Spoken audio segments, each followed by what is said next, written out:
ओम नमः शिवाय. श्री शिवमहापुराण रुद्र संहिता सृष्टीखंड अध्याय 4. भगवान विष्णूंचा नारदांना उपदेश.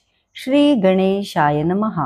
ऋषी म्हणाले, महाज्ञानी सूतजी, तुम्ही सांगितलेल्या कथाभागावरून शिवमाया किती विलक्षण आणि दुर्लभ्य आहे याची जाणीव होते.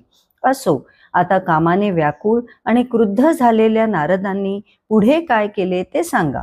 सूत म्हणाले, महर्षींनो, विष्णूंनी आपल्याशी कपट केले ही वस्तुस्थिती नारद सहनच करू शकले नाहीत. ते क्रोधावेशाने विष्णुलोकी गेले आणि श्रीहरींची उघड निंदा करू लागले.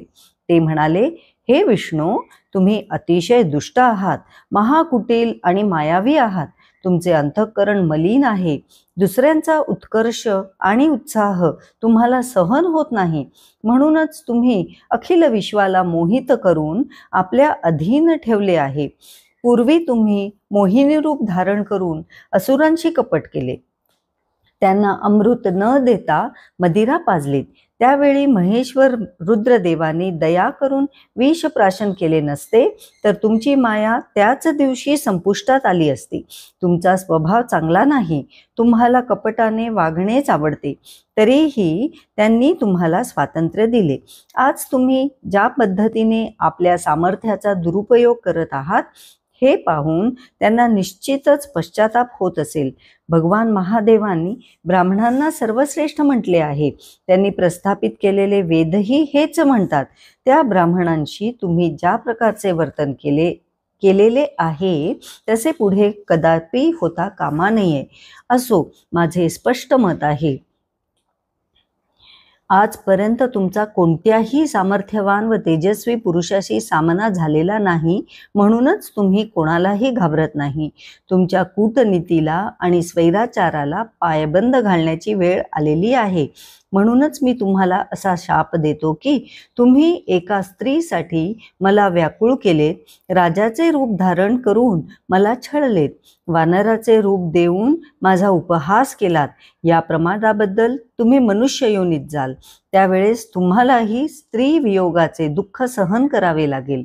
अज्ञानाने मोहित झालेल्या सामान्य मनुष्यासारखीच तुमची अवस्था असेल आणि वानरांचे सहाय्य घेऊनच तुम्हाला आपले कार्य सिद्धीस न्यावे लागेल.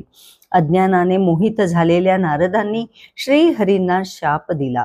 भगवान शिवजींची तशीच इच्छा असेल असे समजून विष्णूंनीही त्या शापाचा स्वीकार केला. त्यानंतर महालीला कळणाऱ्या शिवप्रभूंनी आपल्या विश्वमोहिनी मायेला आवरून घेतले. तिच्या प्रभावातून मुक्त होताच नारद पूर्वीप्रमाणे शुद्ध बुद्धीचे झाले. त्यांना पूर्ववत ज्ञान झाले. त्यांची सर्व व्याकुळता निघून गेली आणि मनामध्ये आश्चर्य उत्पन्न झाले.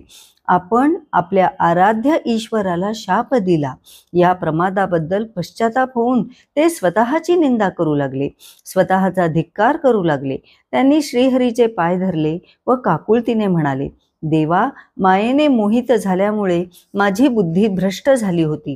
म्हणूनच मी कठोर वचनांनी तुमची निंदा केली, तुम्हाला शाप दिला. प्रभो, मला क्षमा करा. तो शाप खोटा करा. मी फार मोठे पाप केले आहे. आता मी नरकातच पडणार. हे श्रीहरी, मी काय करू म्हणजे हे पातक नाहीसे होईल? मला प्रायश्चित्त सांगा. नारदांची अवस्था पाहून भगवान विष्णूंना दया आली. त्यांनी नारदांना प्रेमाने उठवले, त्यांचे सांत्वन केले व म्हणाले, देवर्षी, खेद करू नका. तुम्ही माझे श्रेष्ठ भक्त आहात, म्हणून मी तुमच्या हिताचीच गोष्ट सांगेन. त्यायोगे तुम्हाला नरकात जावे लागणार नाही आणि शिवकृपेने तुमचे कल्याण होईल. तुम्ही मदाने मोहित होऊन शिवाज्ञेचे पालन केले नाही, त्यांची अवहेलना केलीत. तो गर्व नष्ट करण्यासाठीच त्यांनी ही सर्व लीला घडवून आणली. तुमच्या अपराधाचे तुम्हाला असे फळ दिले, कारण तेच कर्मफलांचे दाता आहेत. आता एकच गोष्ट नीट लक्षात ठेवा, जे काही घडले ते शिव इच्छेनेच घडले आहे. भगवान शिवजींबद्दल मी काय सांगू? ते सर्वांचे स्वामी आहेत. ते सच्चित आनंद स्वरूप आहेत, निर्विकार आहेत, त्रिगुणांच्या पलीकडचे आहेत, सगुण आहेत, निर्गुणही आहेत. निर्गुण अवस्थेमध्ये त्यांना शिव म्हणतात. ते परमात्मा, परमेश्वर, महेश्वर, परब्रह्म, अविनाशी, अनंत, महादेव अशा अनेक नावांनी ओळखले जातात. आपल्याच मायेचा आश्रय घेऊन ते ब्रह्मा, विष्णू आणि महेश या 3 रूपात प्रकट होतात.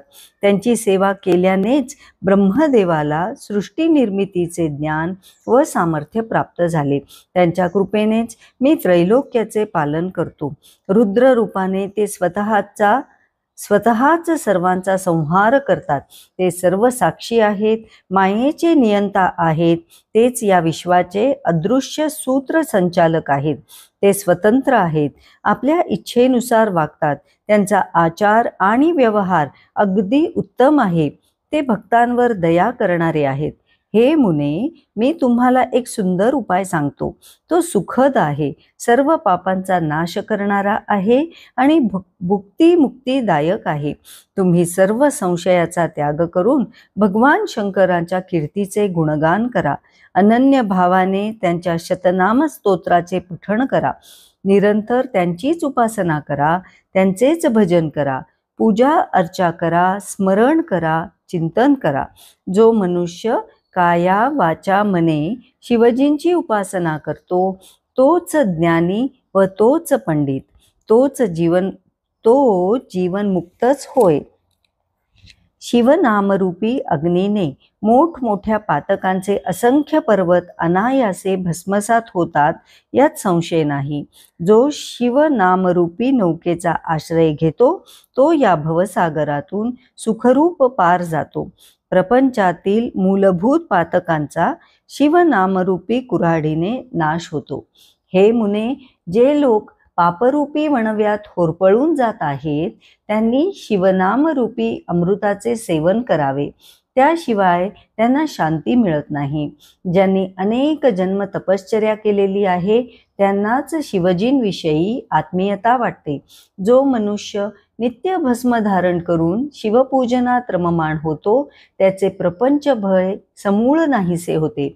सर्व वेदांचा सखोल अभ्यास केल्यावर पूर्वीच्या विद्वानांनी जन्म व मरणरूपी संसार बंधनातून सुटण्यासाठी शिवपूजन हेच एकमात्र उत्कृष्ट साधन आहे असे सांगितले आहे.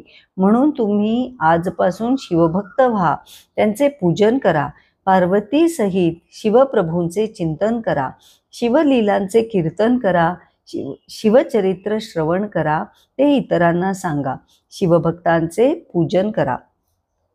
आपल्या हृदयात शिवचरणांची स्थापना करून त्यांचे दृढ चिंतन करा. शिवतीर्थाच्या यात्रा करा. शिवजींचे महात्म्य अनुपम आहे, त्यांचे सर्वत्र दर्शन करा. मग तुम्ही आनंदवनास जा. आनंदवन म्हणजे श्री क्षेत्र काशी. हे स्थान भगवान शिवजींना अत्यंत प्रिय आहे. ते विश्वनाथ रूपाने तेथे नित्य अधिष्ठित आहेत.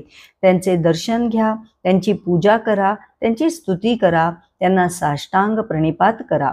त्यामुळे तुम्ही संशयरहित व्हाल. त्यानंतर तुम्ही ब्रह्मलोकी जा. ही माझी तुम्हाला आज्ञाच आहे असे समजा. तुमचे पिता श्री ब्रह्मदेव हे श्रेष्ठ शिवभक्त आहेत. त्यांना वंदन करा. त्यांना जिज्ञासेने वारंवार प्रश्न विचारा. त्यांच्याकडून शिवप्रभूंविषयी जाणून घेण्याचा सर्वतोपरी प्रयत्न करा. ते तुम्हाला शिवजींचे श्रेष्ठ महात्म्य सांगतील, शतनाम स्तोत्रही ऐकवतील. म्हणून तुम्ही आजपासून तत्परतेने शिवाराधना करा. त्या योगे भगवान शिव प्रसन्न होतील. ते तुम्हाला मुक्ती देतील, तुमचे कल्याण करतील. अशा प्रकारे नारदांना शिवभक्तीचा उपदेश करून भगवान विष्णू अंतर्धान पावले. अध्याय 4 समाप्त. ओम नमः शिवाय.